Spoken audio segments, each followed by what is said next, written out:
Всем привет, дорогие друзья! В сегодняшнем ролике я расскажу о 5 последних и наиболее успешных фильмах с Кристиан Бейлом в главной роли. Это тот самый актер, который не раз проводил невероятные трансформации своего тела, лишь бы персонаж получился максимально естественным в кадре. Устраивайтесь поудобнее и погнали! Игра на понижение. Это фильм, основанный на реальных событиях, рассказывающий о нескольких группах людей, которые тем или иным способом узнали, что на рынке имеется большой мыльный пузырь, который вот-вот лопнет. И будучи финансистами, каждый из них пробует извлечь из этого выгоду. Так как они играют против рынка, то все считают их сумасшедшими, из-за чего герои сталкиваются с общественным непониманием, а порой и противодействием. Перед каждым из них встают свои проблемы, но они верят в себя и идут наперекор системе. Не думаю, что найдется хоть один человек, который не пережил на себе или хотя бы не слышал о кризисе 2008 года. Этим фильмом создатели приоткрывают нам завесу над закрытым финансовым миром. Здесь есть все, начиная от отличной актерской игры и хорошего юмора, заканчивая приятной музыкой и приятным напряжением мозгов. Обещание. 1914 год. Первая мировая война набирает обороты. Великая Османская империя терпит крах, а Константинополь на глазах погружается в хаос. Студент-медик Микаэль Богосян в городе проездом. Он намерен развивать современную медицину в родной деревне на юге Турции, где турецкие мусульмане и армянские христиане веками мирно живут рядом друг с другом. А еще есть фотокорреспондент Крис Майерс, который влюблен в армянскую художницу Анну. К слову, Микаэль тоже. Но соперничество между мужчинами сходит на нет, когда империя начинает жестоко преследовать национальное меньшинство. Обещания даются и нарушаются, но одно нельзя нарушить ни в коем случае – обещание выжить и поведать миру правдивую историю. В этом фильме показали честность и достоинство, трусость, малодушие и несправедливость, любовь и ожидание, патриотизм и силу воли. Актеры с мировым именем приятно радуют глаз, наряду с хорошей картинкой и музыкой. Власть. Когда миром управляют деньги и связи, то один человек может получить безграничное влияние, уникальный дар убеждения, блестящий ум и доступ на самые высокие уровни власти позволили главному герою стать кукловодом среди мировых политиков. Оставаясь теневым игроком, он навсегда изменил ход истории.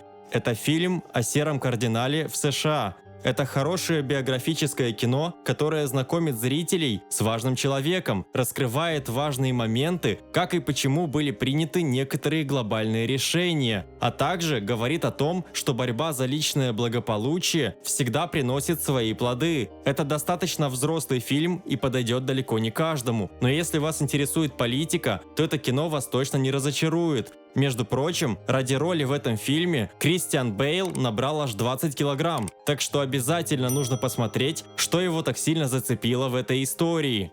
Недруги. Действия данного вестерна разворачиваются в конце 19 века на просторах североамериканского континента, где все еще идет ожесточенная борьба между коренным населением и плотно обосновавшимися людьми нового света. Прожженный гражданской войной капитан ненавидит индейцев за их дурной нрав, погубивший большое количество его товарищей. Однако его ненависть не так проста, как может показаться на первый взгляд. Он досконально знает их язык, различные его диалекты, места обитания, повадки и отличительные особенности каждого племени. Ему поручают последнее задание перед уходом на заслуженную пенсию. Капитан должен доставить старого вождя с семьей на его родину. Главный герой нехотя соглашается осуществить приказ командования. Однако на пути к месту назначения он и его отряд столкнется с массой проблем, которые способны изрядно подорвать его состояние и которые заставляют его начать сомневаться в правильности жизненных поступков.